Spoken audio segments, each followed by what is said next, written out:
Abu Kilabah. Abu Kilabah sahabat Nabi radhiyallahu anhu. Abu Kilabah radhiyallahu anhu ini orang jarang tahu ke namanya, tapi dia punya kisah yang unik. Kisahnya begini. Satu waktu ada satu orang lagi jalan musafir dari satu kota ke kota lain. Orang ini jalan pakai kuda, teman-teman sekalian, sampai dia kehabisan bekal. Dia lihat di padang pasir yang luas ada satu kemah di situ, ada satu kemah. Kemah ini, teman-teman sekalian, dia turun, dia masuk, dia bilang, saya lihat pemandangan yang sangat memilukan. Kemah itu kosong, tidak ada makanan, tidak ada minuman, dan ada satu orang terbaring dengan punggungnya, kedua tangannya putus, kedua kakinya putus, kedua matanya buta. Orang ini cuma tergeletak. Lalu saya bilang, Assalamualaikum warahmatullahi wabarakatuh. Orang itu jawab, Waalaikumsalam warahmatullahi wabarakatuh. Lalu kemudian saya datang mendekati dia, dan saya lalu berkata pada dia, siapa anda ini? Dan apa ceritanya anda ada di padang pasir ini? Kata dia, saya salah satu hamba Allah. Kata orang yang sedang lumpuh dan matanya buta, saya salah satu hamba Allah gitu. Lalu ditanya kembali, kamu siapa? Dia bilang, saya musafir, sedang kebetulan lewat, butuh minuman dan makanan, kehabisan, gitu kan. Kata orang ini, kata orang ini, Alhamdulillah, segala puji bagi Allah yang menyempurnakan nikmatnya pada saya. Ini orang lumpuh yang bilang ini, tangannya putus, kakinya putus, matanya buta. Kata orang yang datang ini bilang, wahai Tuan, apa yang membuat anda bersyukur kepada Allah? Apa yang anda syukurin? Nikmat apa yang sedang ada? Kemahnya kosong, nggak ada orang, nggak ada makanan, nggak ada, lumpuh semua. Maka dia bilang, diamlah wahai anak muda. Kamu tidak tahu kalau sebenarnya nikmat Allah sangat besar pada saya. Saya bisa mengucapin kalimat saja sudah menutupi semua kekurangan saya ini. Sebuah nikmat yang tidak terhingga. Alhamdulillah atas segala hal. Orang ini bilang, saya kagum dengan orang ini. Lalu saya bilang sama dia, baiklah, ada yang bisa saya bantu? Kata orang yang pendatang ini. Dia bilang, ada anak saya laki-laki satu-satunya, selalu nemanin saya di sini.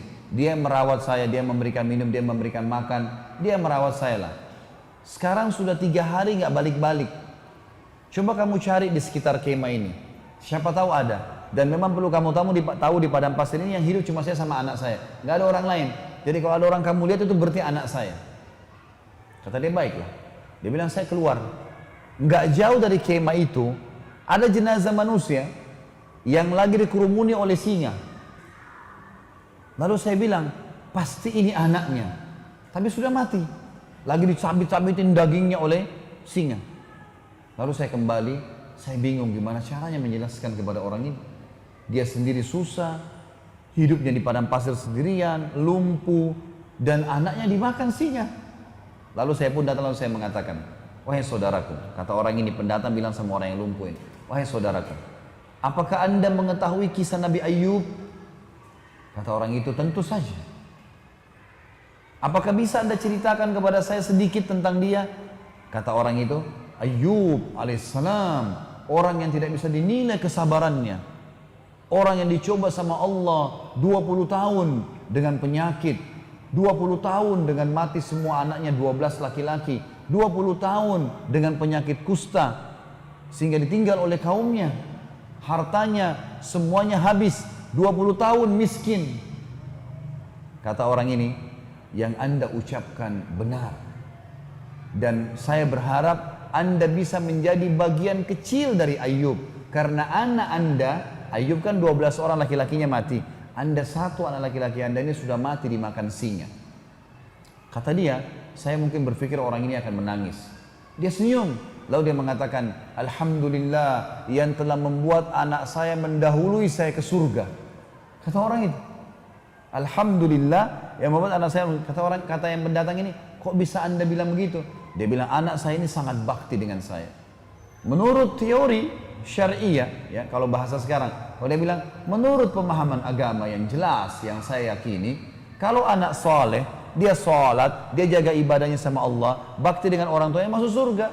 Anak saya begitu, saya yakin dia akan masuk surga. Baiklah. Kata orang pendatang ini, tiba-tiba saja orang yang lumpuh ini bilang, asyhadu an la ilaha illallah wa anna Muhammad Rasulullah, meninggal dunia. Mati nih si lumpuh nih. Orang ini bilang, innalillahi wa inna ilaihi raji'un.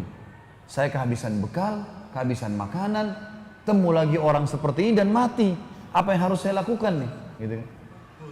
Dia bilang, saya keluar dari kemah, nyari informasi, ada siapa nih yang bisa saya minta tolong? Dia bilang, gak lama kemudian lewat 4 orang naik kuda dari kejauhan dengan hikmah Allah. Ini orang sambil bilang, saya sambil berdoa, ya Allah utuslah kepada kami orang yang bisa membantu. Gitu kan. Ternyata teman-teman sekalian, lewatlah 4 orang naik kuda, dia bilang.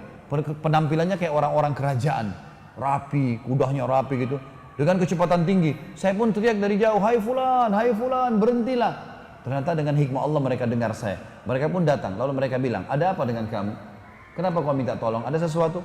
Dia bilang, dalam kemah ini ada orang tua meninggal, kakinya lumpuh, tangannya lumpuh, matanya buta, anaknya pun dimakan oleh singa.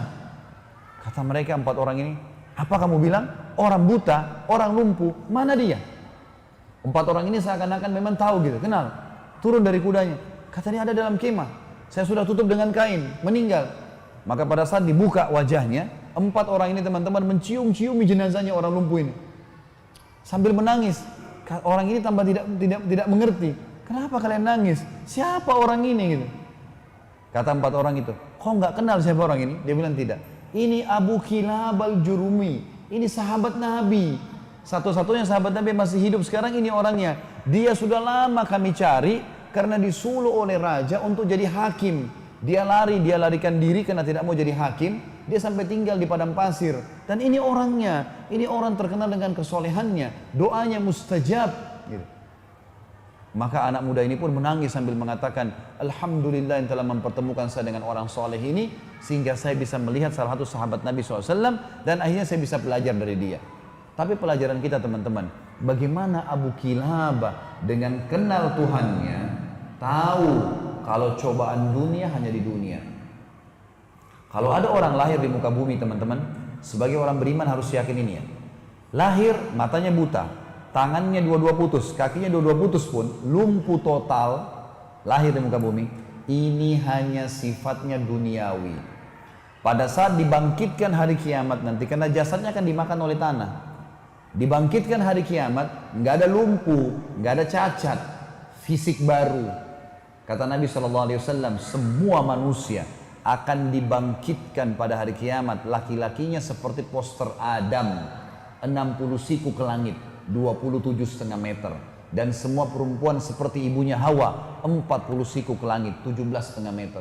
Nggak ada lagi pendek-pendek, nggak ada lagi orang yang ya cacat, semuanya sembuh. Dan subhanallah sebagian dokter mengadakan penelitian juga, kalau ada orang kena kanker, kena tumor, penyakit yang parah, begitu meninggal, jenazahnya itu pernah dicek, diperiksa, hilang penyakit itu. Jadi hanya sifatnya duniawi, di jasadnya itu sudah tidak ada penyakit itu, hilang bersamaan dengan ruhnya keluar. Jadi teman-teman orang beriman tahu, yang membuat Abu Kilabah bisa sabar, dia tahu ini dunia, sabarin aja. Yang penting beriman, nanti di akhirat dikasih semuanya, aman. Bagaimana manfaatnya orang yang kenal Tuhannya?